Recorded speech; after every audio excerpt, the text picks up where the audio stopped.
Vote किसको आप करेंगे? भारतीय जनता पार्टी। भारतीय जनता पार्टी को आप करेंगे। क्या सोचते हैं भारतीय जनता पार्टी ने आपके लिए क्या किया? जैसे अभी तक जो काम कोई नहीं कर पाया वो जी। भारतीय जनता पार्टी किया। जैसे कि पहला तो धारा 370, जी किसी ने, हम तो जानते हैं आजीवन कल्पना ही नहीं किया था कि धारा 370 हटेगी। जी जी दूसरा, जो कि हिंदुओं का सबसे बड़ा वो है राम मंदिर, वो भी बनवाया। जी जी। भले कोर्ट का आदेश आया, लेकिन बीजेपी अगर ना होती तो शायद ना बन पाता, चाहे कोर्ट आदेश कर भी देती। तो इसलिए हमारा वोट भारतीय जनता पार्टी को। एक बार विपक्षियों को भी तो मौका दीजिए आप लोग। विपक्ष को किसको नहीं मौका दिया गया? रामप्रसाद चौधरी 25 साल से यहीं पर कैबिनेट मंत्री रहे, विधायक रहे, सांसद रहे, लेकिन आप बता दीजिए कहीं पर एक रोड अगर बना हो। 25 साल रहे हैं, मौका तो दिया ही गया। बसपा से थे, सपा से थे, उसके बाद भाजपा से भी थे, तो इसलिए विपक्षियों का कहना है कि धारा 370 और राम मंदिर भाजपा वोट बैंक का काम कर रही है। तो वोट बैंक का काम नहीं करता, चाहे बसपा हो चाहे सपा हो, सब तो वोट बैंक का काम करते हैं।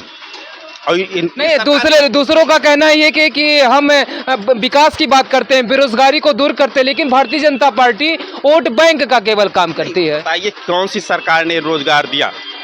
अगर देते थे तो एक ही पक्ष को देते थे, ये दे रही तो सबको दे रहा, जो भी दे रहा, चाहे किसान सम्मान निधि हो, चाहे आपका राशन हो, दे रहा तो सबको दे रहा ना, सबका साथ सबका विकास।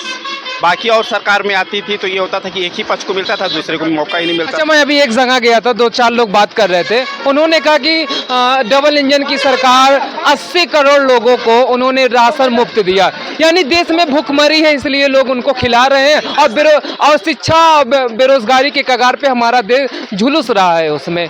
नहीं, ऐसा नहीं है कि कांग्रेस सरकार में भी राशन मिलता था या सपा थी तब भी मिलता था, मतलब सरकार कोई आई राशन नहीं हटा, केवल मुफ्त हुआ वो अलग चीज है।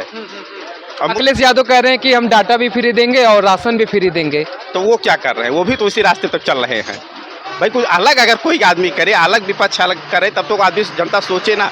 जब मान लो भारतीय जनता पार्टी राशन देके वोट बना रही, तो अगर आप भी कह रहे तो वही तो आप भी कर रहे हैं, कुछ उससे आप अलग करिए ना, तब तो वोट देने के बाद सोचे आदमी जनता।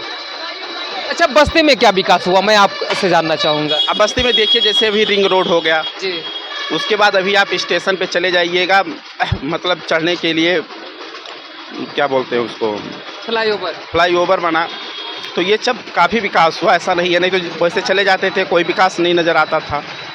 हम देख रहे चारों तरफ, आप देखिए रोड का विकास हो ही रहा तेजी से। अब शिक्षा और स्वास्थ्य, जैसे शिक्षा के बारे में ये है कि अब स्कूल है लगभग हर ग्राम सभा, कोई ऐसा ग्राम सभा बता दीजिए जिसमें विद्यालय ना हो। जी जी जी। लेकिन अब कोई पढ़ना चाहे ना, कोई पढ़ाना ना चाहे, तो सरकार थोड़ी ना इतना लेके बैठेगी।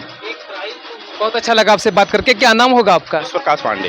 तो अब देखना है कि हमारे देश का अगला सम्राट कौन होगा और देश की जनता किसको तय करती है, और बड़ा सवाल है। हम आपसे फिर मिलेंगे एक नए अपडेट के साथ और नए अंदाज के साथ। तब तक के लिए नमस्कार, हम आपसे फिर मिलेंगे।